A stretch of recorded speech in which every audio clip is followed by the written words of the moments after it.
Hi friends, मैं अनिल और आप देख रहे हो why not experiment from Orissa. So guys, आज हम आए और एक नया वीडियो के साथ आपके लिए। और आज का वीडियो बहुत यूनिक और ख़ास होने वाला है। और आज का वीडियो देखिए, ये हमारा 12 स्काई शॉट है और बहुत ही मज़ेदार है। जो कि हमने एक धागे का बंडल है ना, उसमें से ये पाइप वाला लिया है। और देखिए बहुत ही मज़ेदार बना है और स्मॉलेस्ट स्काई शॉट है, बहुत मज़ेदार बना है।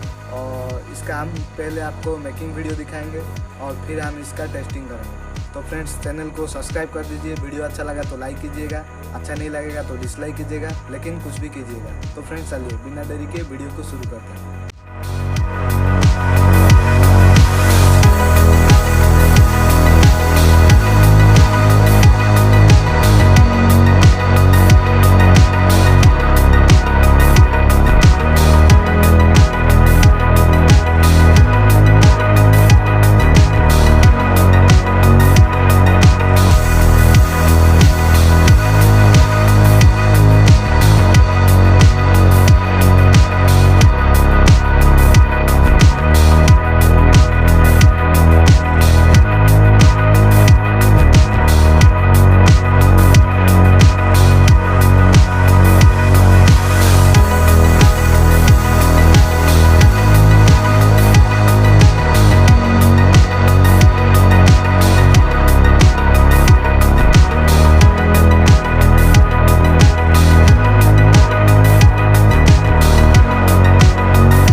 तो फ्रेंड्स देखिए, ये जो हमारा स्काई शॉट है बनकर तैयार हो गया। अब हम इसका ट्रायल करेंगे। अभी नाइट भी हो गया। तो फ्रेंड्स, चलिए इसका टेस्टिंग करते हैं।